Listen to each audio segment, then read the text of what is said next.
Assalamualaikum warahmatullahi wabarakatuh. Halo adik-adik, apa kabar semua?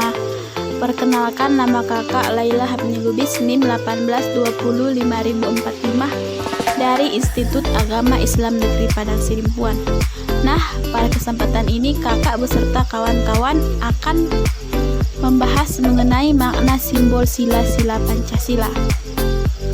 Sebagaimana kita ketahui bersama, Pancasila merupakan ideologi negara yang harus dipahami oleh setiap warga negara.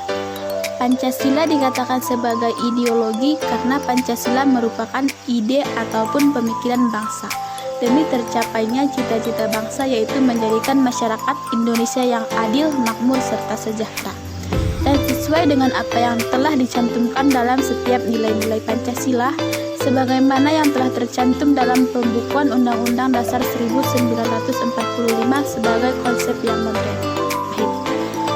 Nah, sebelum kita membahas mengenai makna simbol sila-sila Pancasila, ada baiknya kita mengetahui apa sih yang dimaksud dengan simbol. Simbol berasal dari bahasa Yunani yang artinya bersama-sama, meletakkan ide dan gagasan. Simbol diwujudkan dalam gambar, bentuk, gerakan, atau benda yang mewakili suatu gagasan. Meskipun simbol bukan nilai itu sendiri, akan tetapi simbol sangatlah diperlukan untuk penghayatan akan nilai-nilai yang diwakilkannya. Simbol dapat digunakan untuk keperluan apa saja, misalnya ilmu pengetahuan, kehidupan sosial, juga dapat digunakan dalam hal keagamaan. Bentuk simbol tak hanya berupa benda kasat mata, tetapi juga melalui gerakan dan ucapan. Simbol juga dijadikan sebagai salah satu infrastruktur bahasa yang dikenal dengan bahasa simbol. Halo adik-adik, Assalamualaikum warahmatullahi wabarakatuh. Nama saya Devi Puspitasari Pane, NIM 1820554 dari Institut Agama Islam Negeri Padang Sidimpuan. Di sini saya akan menjelaskan tentang pengertian Pancasila. Pancasila adalah pilar ideologis negara Indonesia. Jadi, Pancasila sebagai dasar dan pedoman yang kuat untuk mencapai tujuan negara Indonesia. Nama Pancasila berasal dari bahasa Sanskerta yang terdiri dari dua kata, yaitu panca yang berarti lima dan sila yang berarti prinsip atau asas. Hal itu berarti ada 5 pedoman penting rakyat Indonesia dalam kehidupan berbangsa dan bernegara.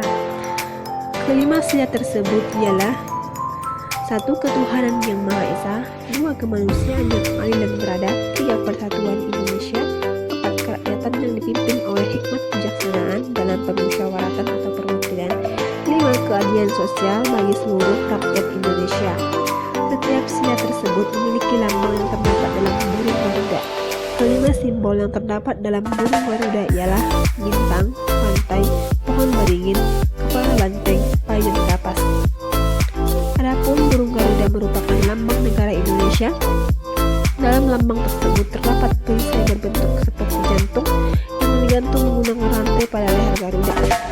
Tak hanya itu, terdapat juga sebuah yang bertuliskan Bhinneka Tunggal Ika pada bagian pita yang dicengkeram oleh Garuda. Bhinneka Tunggal Ika jika diterjemahkan memiliki arti berbeda-beda tetapi tetap satu. Sekian dari saya. Selanjutnya akan dibacakan oleh teman saya.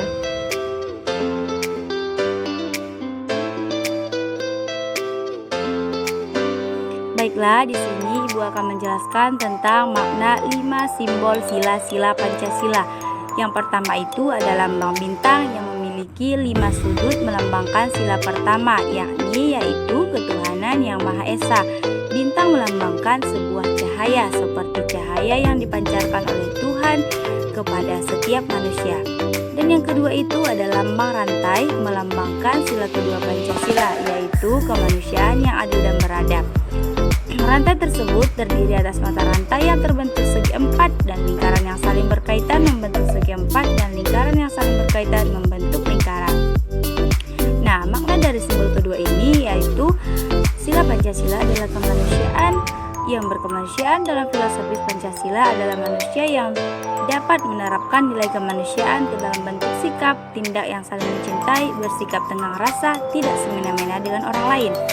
Dan yang ketiga itu ada lambang pohon beringin. Pohon beringin ini melambangkan sila ketiga, yaitu persatuan Indonesia. Pohon beringin melambangkan pohon besar yang bisa digunakan oleh banyak orang sebagai tempat berteduh di bawahnya. Hal ini mewakili keragaman suku bangsa yang menyatu di Indonesia. Makna dari sila ketiga Pancasila ini adalah merupakan nilai yang mengajarkan untuk selaras dan hakikat satunya Indonesia. Maksudnya adalah nilai kesatuan ini dapat saja dipertahankan bila ada semangat yang bangga sebagai bangsa Indonesia. Dan yang keempat itu ada lambang kepala benteng, melambangkan sila keempat Pancasila, yaitu kerakyatan yang dipimpin oleh hikmat kebijaksanaan dalam permusyawaratan perwakilan. Kepala benteng ini melambangkan elemen sosial yang suka berkumpul, seperti halnya itu ada bermusyawarah, di mana orang-orang harus berkumpul untuk mendiskusikan sesuatu. Kerakyatan yang dipimpin untuk mendiskusikan sesuatu. Kerakyatan yang dipimpin oleh hikmat kebijaksanaan dalam permusyawaratan perwakilan merupakan nilai yang memiliki prinsip untuk selaras dan hakikat rakyat. Hakikat rakyat merupakan keseluruhan dalam kebersamaan. Dan yang terakhir itu ada lambang padi dan kapas. Padi dan kapas ini melambangkan sila kelima Pancasila, yaitu keadilan sosial bagi seluruh rakyat Indonesia. Padi dan kapas ini merupakan kebutuhan dasar setiap manusia, yakni pangan dan sandang sebagai syarat utama untuk mencapai kemakmuran.